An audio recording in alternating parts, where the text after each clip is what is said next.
Di sebuah desa yang tenang di Kabupaten Kediri, Jawa Timur, hiduplah seorang wanita bernama Anik Mariani. Awalnya, hidup Anik tampak sederhana dan lengkap. Ia tinggal bersama suami dan dua anak kecil di Desa Besuk, Kecamatan Gurah. Selama 3 tahun pertama, rumah tangga mereka berjalan seperti kebanyakan keluarga lainnya.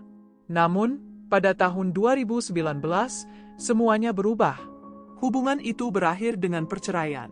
Sejak saat itu, Anik resmi menjadi seorang ibu tunggal dengan 2 anak yang masih kecil. Ia tetap tinggal di rumah lamanya di Desa Besuk, berusaha menata hidup dari awal. Hari-harinya diisi dengan rutinitas rumah tangga seperti bangun pagi, menyiapkan sarapan, mengantar anak sekolah, dan kembali sibuk di dapur. Namun, kehidupan memang tidak berhenti hanya karena luka masa lalu.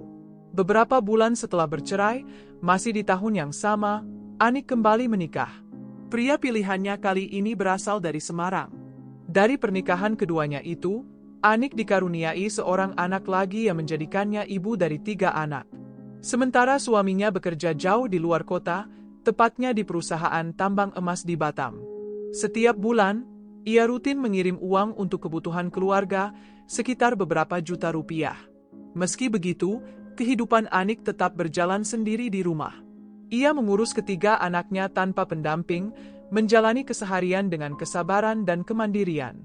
Mobil Suzuki Baleno menjadi temannya kemanapun ia pergi, berbelanja, mengantar anak, atau sekadar mengisi waktu di luar rumah. Di akun TikTok pribadinya, Anik pernah membagikan video saat menyetir sendirian.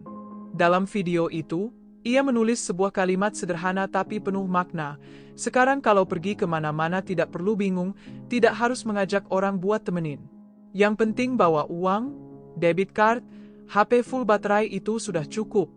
Tulisan itu tampak ringan, tapi bagi sebagian orang, kalimat itu menggambarkan kemandirian sekaligus kesepian.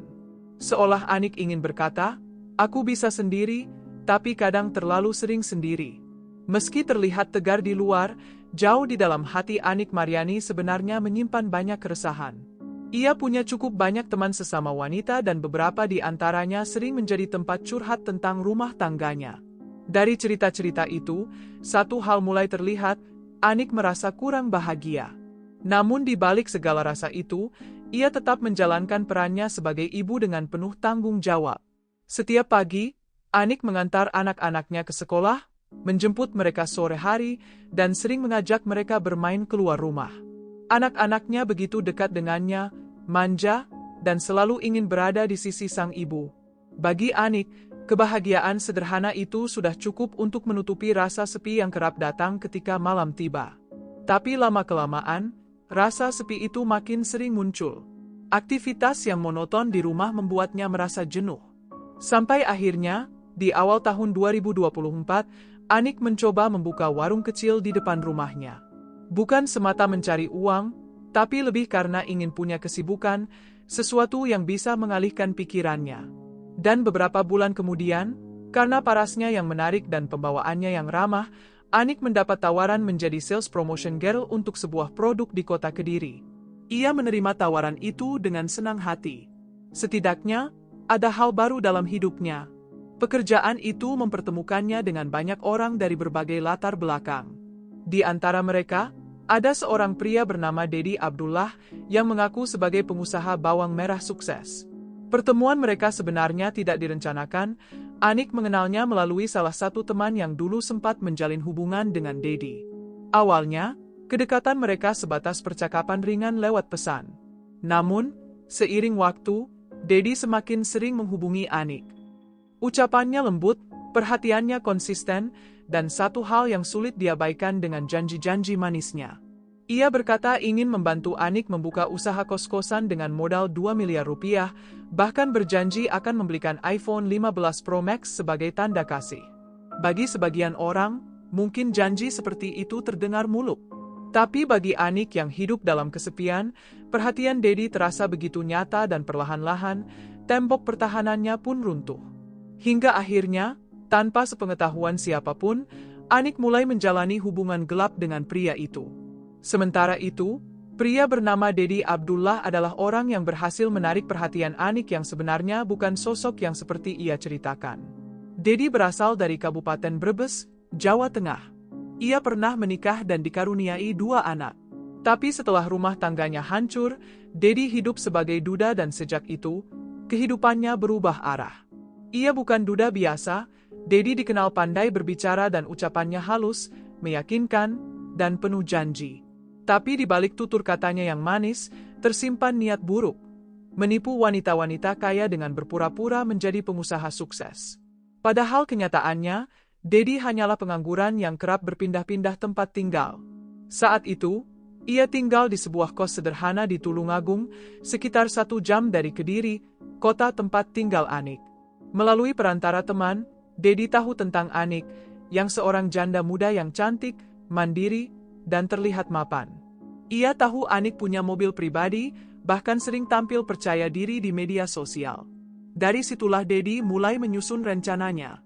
Awalnya, ia mendekati Anik dengan cara yang halus, lewat obrolan ringan, pujian, dan perhatian yang seolah tulus. Selama 6 bulan, hubungan mereka hanya sebatas chatting. Namun, di balik layar ponsel itu, Dedi terus memainkan perannya sebagai pengusaha sukses. Ia menebar janji akan membelikan rumah, modal usaha, bahkan barang-barang mewah. Sampai akhirnya, di bulan September 2024, Dedi mengajak Anik untuk bertemu secara langsung. Dan Anik, yang sudah percaya menyetujuinya. Beberapa hari sebelum pertemuan itu, tepatnya pada 6 September, Anik sempat mengunggah video ulang tahun anak bungsunya di TikTok. 3 hari kemudian, 9 September 2024, Anik berangkat dari Kediri menuju Jombang untuk bertemu Dedi. Perjalanannya memakan waktu sekitar 1 jam, ditempuh dengan mobil kesayangannya, Suzuki Baleno. Mereka bertemu di Jombang, sempat makan sate bersama, lalu melanjutkan jalan-jalan keliling Kediri hingga larut malam. Sekitar pukul 12 malam, mereka berpisah. Anik menurunkan Dedi di pinggir jalan, lalu pulang ke rumah. Sementara Dedi naik taksi online untuk kembali ke kosannya di Tulungagung. Namun, di perjalanan pulang itu, pikirannya mulai dipenuhi niat gelap. Bayangan tentang mobil Anik, perhiasan emas di tangannya, dan kehidupan mapan yang tak pernah ia miliki membuatnya tergoda. Keesokan harinya, setelah tekadnya benar-benar bulat, Dedi mulai menjalankan rencananya. Sekitar pukul 10 pagi, ia menghubungi Anik. Nada suaranya terdengar hangat seperti biasa. Ia bilang bahwa uang 2 miliar yang dijanjikan sudah cair, dan ia ingin menepati janjinya untuk membelikan iPhone 15 Pro Max. Dedi mengajak Anik untuk bertemu lagi keesokan harinya. Dan tanpa curiga sedikit pun, Anik menyetujui ajakan itu. Setelah panggilan itu berakhir, Dedi segera bergerak. Ia pergi ke sebuah tempat pembuatan plat nomor kendaraan di Tulungagung.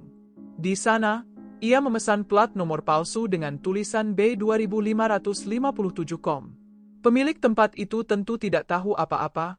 Ia hanya mengira Dedi ingin mengganti plat mobilnya, dan sore itu juga, plat palsu itu selesai dibuat. Dedi kembali ke kosnya dengan membawa tas berisi pakaian dan plat baru. Sepanjang malam, ia menyusun rencana pelarian dengan tenang, seolah sudah menyiapkan setiap langkahnya. Hari berikutnya, 12 September 2024, Dedi kembali menghubungi Anik. Ia mengatur pertemuan di alun-alun kota Kediri, malam harinya, dan Anik menyetujui itu. Pukul 8 malam, Dedi berangkat ke Kediri menggunakan taksi online. Ia membawa tas berisi plat palsu dan beberapa barang pribadi. Tidak ada yang mencurigakan, hanya seorang pria dengan wajah tenang, menjemput teman wanitanya. Sekitar pukul 9 malam, mereka akhirnya bertemu di sebuah SPBU dekat alun-alun. Anik datang mengenakan kemeja berwarna pink, terlihat rapi seperti biasa, dan datang dengan mobil Suzuki Baleno miliknya. Pertemuan itu berlangsung singkat. Dedi langsung menawarkan diri untuk menyetir, dengan alasan ingin menggantikan Anik agar ia bisa beristirahat, dan Anik pun setuju. Malam itu, mobil yang dikendarai Dedi terus melaju menembus jalanan sepi menuju Jombang. Lampu-lampu kota perlahan hilang, digantikan gelapnya sawah dan hutan di pinggir jalan. Setelah menempuh perjalanan hampir 1 jam, Dedi membelokkan mobil ke arah desa Tambat Beras, sebuah kawasan yang dikelilingi persawahan luas dan nyaris tanpa penerangan.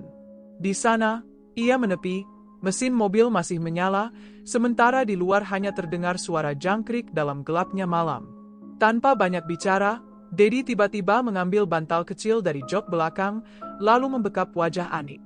Anik yang kaget langsung berusaha melawan, menepis tangan Dedi sambil berteriak panik. Namun tenaga pria itu jauh lebih kuat. Dalam pergulatan singkat di dalam kabin yang sempit itu, suara Anik perlahan melemah, hingga akhirnya senyap. Setelah beberapa menit, Dedi berhenti bergerak. Ia menatap tubuh Anik yang kini sudah tak bereaksi. Untuk memastikan, ia mendekatkan tangan ke hidung Anik, dan tidak ada napas dan hening. Di tengah gelap malam, Dedi hanya duduk mematung beberapa saat, sebelum akhirnya menarik napas panjang dan mulai menyusun langkah berikutnya. Ia memposisikan tubuh Anik di kursi depan, disandarkan seolah sedang tertidur, lalu menutupi wajahnya dengan kerudung. Setelah itu, ia menyalakan mesin mobil dan melanjutkan perjalanan ke arah Bojonegoro, sekitar 2 jam dari lokasi itu. Namun di tengah jalan, tepatnya di kawasan Ngimbang, mobil kehabisan bensin. Dedi menepi di pinggir jalan, lalu membuka tas Anik. Dari sana, ia mengambil semua barang berharga yang bisa ia temukan. 3 cincin emas, 1 gelang, 1 kalung, 1 jam tangan Alexander Christie, ponsel Samsung S23 Ultra, serta dompet berisi uang 2 juta rupiah. Setelah itu, ia mengganti plat nomor mobil dengan plat palsu yang sudah ia siapkan sebelumnya, B2557com. Semuanya dilakukan dengan tenang, seolah hal itu sudah ia rencanakan matang-matang. Setelah urusan selesai, Dedi memutar arah menuju Jombang lagi untuk mengisi bensin. Malam semakin larut, dan tubuh Anik masih ada di kursi depan mobil itu, diam, tidak bernyawa. Ia sempat berputar-putar di sekitar kota mencari tempat sepi untuk membuang tubuh korban, namun tidak menemukan lokasi yang cocok. Hingga akhirnya, ia mengarahkan mobil menuju kawasan Pacet, dan terus masuk ke jalanan gelap menuju hutan raya Raden Suryo. Menjelang subuh, setelah menempuh perjalanan panjang, Dedi menemukan area yang nyaris tak dilewati siapapun, semak belukar di tepi jalan hutan. Ia berhenti di sana, mematikan mesin, lalu menarik tubuh Anik keluar dari mobil. Tanpa banyak ragu, ia menyeretnya beberapa meter ke dalam semak, dan meninggalkannya di sana. Setelah membuang tubuh Anik di hutan Raden Suryo, Dedi tidak membuang waktu. Ia kembali ke mobil, menyalakan mesin, dan langsung melaju menuju Kota Batu untuk masuk ke jalan tol. Tujuannya, Sragen, Jawa Tengah, perjalanan panjang sekitar 4,5 jam melalui jalur tol malam hari. Ketika matahari mulai naik dan kota Sragen mulai ramai, Dedi akhirnya tiba. Ia memarkir mobil di tepi jalan, lalu mengambil ponsel Samsung S23 Ultra milik Anik. Tanpa pikir panjang, ia melakukan factory reset, menghapus seluruh data di dalamnya.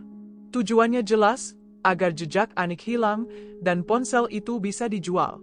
Namun, kabar buruk lebih cepat dari yang ia kira. Saat masih berada di Sragen, Dedi mengetahui bahwa tubuh Anik sudah ditemukan. Berita itu menyebar cepat, dan polisi disebut tengah menyelidiki kasusnya. Yang paling membuatnya panik, petugas juga sedang melacak mobil Suzuki Baleno milik korban. Tanpa arah yang jelas, Dedi mulai berkeliling Sragen, mencari tempat aman untuk menyembunyikan mobil itu. Beberapa jam kemudian, ia memutuskan untuk memarkirkannya di sebuah gang sempit di kawasan Sumberlawang, tempat yang cukup terpencil dan jarang dilalui orang. Di sana, ia meninggalkan mobil itu begitu saja. Setelah itu, ketakutan mulai menguasainya.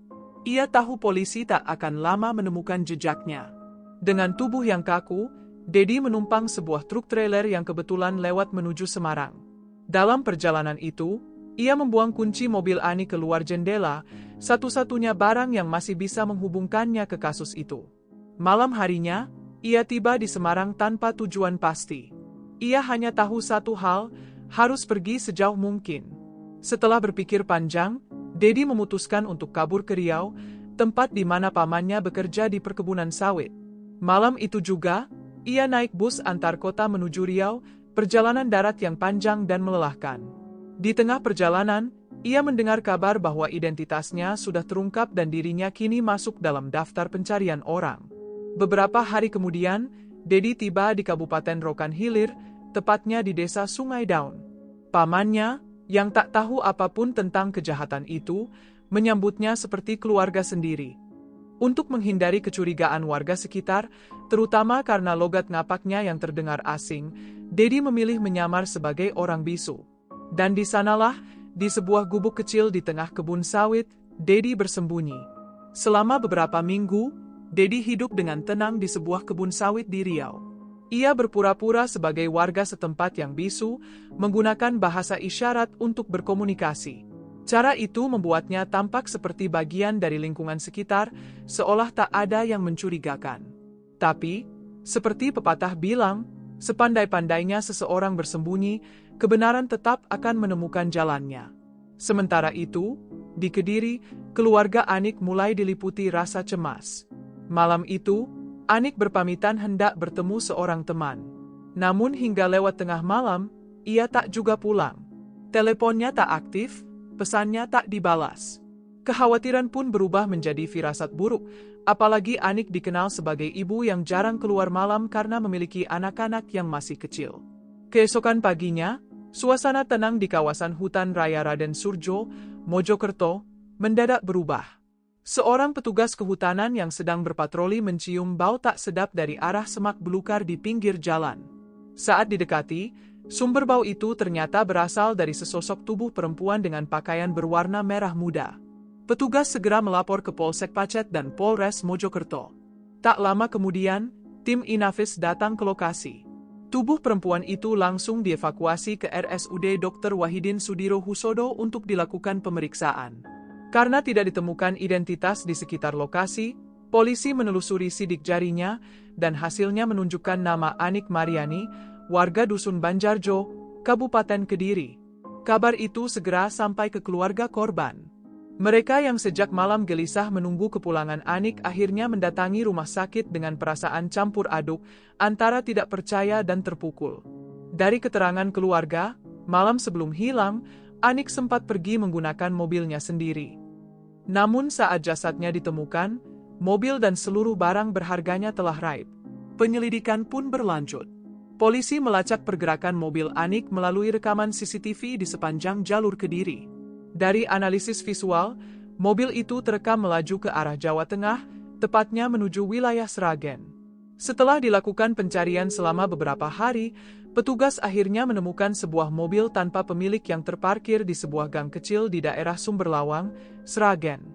Mobil itu memiliki warna dan tipe yang identik dengan milik korban. Hanya saja, nomor platnya berbeda, dan disitulah kecurigaan polisi mulai menguat. Setelah dilakukan penyelidikan lebih dalam, polisi akhirnya memastikan bahwa mobil yang ditemukan di Sragen memang milik Anik. Nomor rangka dan mesin mobil cocok dengan data kendaraan atas nama korban. Mobil itu terkunci rapat, namun di bagian interiornya, tim forensik menemukan sejumlah sidik jari yang tertinggal. Dari hasil identifikasi, sidik jari itu mengarah pada satu nama, Dedi Abdullah. Identitas lengkapnya tertera sesuai data kependudukan, termasuk alamat asalnya di Jawa Timur.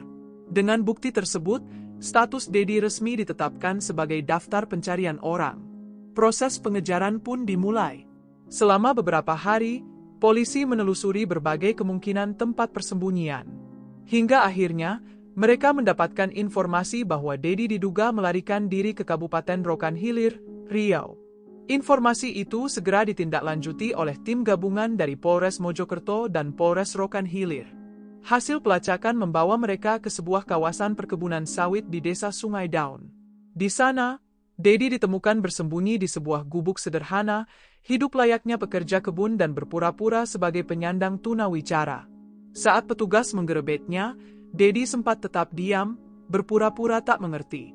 Namun ketika dikepung dan disergap, ia akhirnya bersuara. Suaranya jelas, lantang, dan disitulah warga sekitar baru sadar bahwa pria yang mereka kira bisu selama ini ternyata bisa berbicara.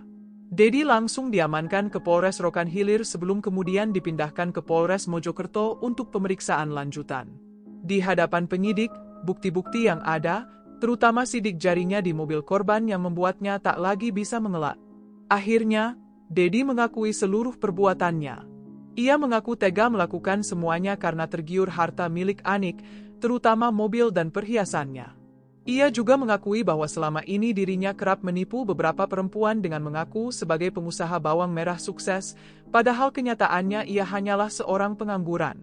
Semua kebohongan itu dilakukan semata-mata demi keuntungan pribadi, dan kali ini, kebohongan itu berakhir dengan tragedi yang tak bisa ditebus.